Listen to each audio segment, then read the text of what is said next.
আসসালামু আলাইকুম। আলহামদুলিল্লাহ, আমরা আমাদের খামারে এখনো পর্যন্ত ডিম ফোটানোর জন্য যতগুলি মেশিন এনেছি তার মধ্যে আজকের এই মেশিনটাই সব থেকে বড়। সর্বপ্রথম ছোট্ট একটা মেশিন আমরা নিয়ে এসেছিলাম ডিম থেকে বাচ্চা ফোটানোর জন্য, কিন্তু পর্যাপ্ত চাহিদা থাকার কারণে ওই ছোট্ট মেশিন দিয়ে আমরা কভার করতে পারতেছিলাম না, যে কারণে পরবর্তীতে আরো বড় দুইটা মেশিন আমরা নিয়ে এসেছিলাম। ওই দুটা দিয়েও আমাদের কভার করা পসিবল না হওয়ার কারণে এই মেশিনটা আমাদেরকে অর্ডার করতে হয়েছে। আমি আগেও কয়েকটা ভিডিওতে বলেছি, আমাদের যে ভারী যন্ত্রাংশ এবং মেশিনারিজ আছে এগুলি আসে হচ্ছে ট্যাগের হাটে। ওই ট্যাগের হাট থেকে আমাদের এই মেশিনগুলি ভ্যানে করে তারপর হচ্ছে আমাদের খামারে নিয়ে আসতে হয়। তো কুরিয়ার সার্ভিস ওখান থেকে আমাদের এই বড় ইনকিউবেটর মেশিনটার যে দাম আসে বা বিল আসে সেটা পরিশোধ করে তারপর ওইটাকে আমরা নিয়ে এসেছি আমাদের ভ্যানে করে আমাদের খামারে। এখানে একটা বিষয় আপনাদেরকে বলে রাখি, সেটা হচ্ছে এই মেশিনারিজ আমরা টাকা দিয়ে কিনে নিয়ে আসি। অতএব আমাদের দেখা দেখি আপনারা যার থেকেই অর্ডার করেন না কেন বুঝে শুনে কথা বলে সুন্দর করে তারপর এগুলো অর্ডার করার চেষ্টা করবেন, যাতে করে পরবর্তীতে আপনাদের কোনো সমস্যা না হয় এই মেশিন চালানোর ক্ষেত্রে। এর পাশাপাশি যদি কোনো সমস্যা হয় তারা যেন আপনাদেরকে সুন্দর পরামর্শ দিয়ে সেটা ঠিক করার ব্যবস্থা করে দেয়, কারণ এসব ইলেকট্রনিক জিনিস যে কোনো সময় নষ্ট হতে পারে, যে কোনো সময় যে কোনো সমস্যা দেখা দিতে পারে, এটা খুবই স্বাভাবিক একটা ব্যাপার। তো যাই হোক, আলহামদুলিল্লাহ আমরা মেশিনটা আমাদের খামারে নিয়ে এসেছি। এখন এটাকে সুন্দর করে আমাদের যে ঘরটা আছে, যে ঘরের মধ্যে আমরা ইনকিউবেটর মেশিনগুলি রাখি, সেখানে ঢুকিয়ে নিলাম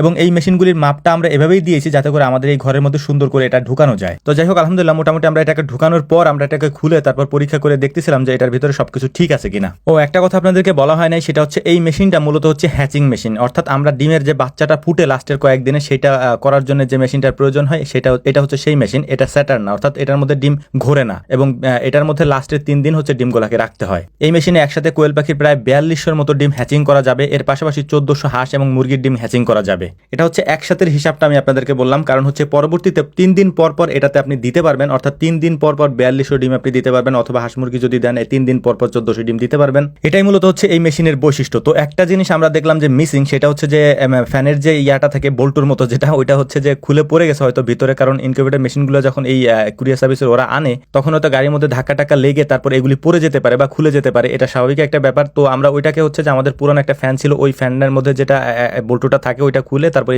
এই ফ্যানের মধ্যে লাগিয়ে দিয়েছিলাম। তো যাই হোক, আলহামদুলিল্লাহ মেশিনটা এখন পরিপূর্ণ কমপ্লিট করে আমরা রেখে দিব 2-3 দিনের জন্য। 2-3 দিন পরে এটার মধ্যে আমরা ডিম দেওয়ার চেষ্টা করবো, আমাদের যে সিরিয়াল মতো যে ডিমগুলি আছে সেগুলি দিয়ে দেবো। তো একটা জিনিস সমস্যা আমাদের ছিল, সেটা আমি আপনাদেরকে বলেছিলাম গত একটা ভিডিওতে, যে আমাদের যে ট্রেগুলো আছে এই ট্রেগুলার ঘাটতি ছিল, বেশ কিছু ট্রে আমাদের ছিল না, যে কারণে এই মেশিনটা আনার সময় ওই ট্রেগুলো আমরা অর্ডার দিয়েছিলাম। তো এই ট্রেগুলো আসার পর আমাদের যে টাইগার মুরগির ডিম ছিল ওই টাইগার মুরগির ডিমগুলি আমরা বসিয়ে দিচ্ছিলাম আজকে, এবং বাকি যে ট্রেগুলো আছে এই ট্রেগুলোকে আমরা উঠিয়ে রাখবো, পরবর্তীতে যখন আমাদের কাজে লাগবে এগুলোকে আমরা ব্যবহার করতে পারবো ইনশাআল্লাহ। এই কারণে এই ট্রেগুলো আমরা একটু বেশি করে নিয়ে এসেছি। বেশি করে আনার পিছনে আরো কারণ আছে, সেটা হচ্ছে যে আমাদের যে বেইজিং হাঁস এবং দেশি হাঁসের ডিমগুলি রয়েছে এগুলি পর্যাপ্ত পরিমাণে হয়ে যাচ্ছে, যে কারণে আমরা এটা বসাইতে পারতেছি না। ট্রেগুলো আমাদের এমনিতেই বেশি বেশি দরকার ছিল, মানে অনেকগুলো ট্রে দরকার ছিল, যেটা আমরা আমাদের এই মেশিনের সাথে আনিয়ে রেখেছি যাতে করে পরবর্তীতে এই ডিম বসানোর ক্ষেত্রে আমাদের সমস্যায় পড়তে না হয়। এই ট্রে না থাকার কারণে এই ডিমগুলো প্রায় 5-6 দিন পর্যন্ত আমাদের সংগ্রহ করে এভাবেই এনে রেখে দিতে হয়েছে, এই ট্রেগুলো আমাদের কাছে ছিল না বলে আর কি। তো আজকে ট্রেগুলো আনার পরে ডিমগুলো সুন্দর করে আমরা বসিয়ে দিয়েছি, এবং গত কয়েকদিন ধরে আমাদের যে টেনশনটা ছিল যে ডিমগুলো নষ্ট হয়ে যায় কিনা, সেটার থেকে আমরা আপাতত একটু মুক্তি পেয়েছি আর কি। তো আমাদের জন্য দোয়া করবেন। আসসালামু আলাইকুম ওয়া রাহমাতুল্লাহ।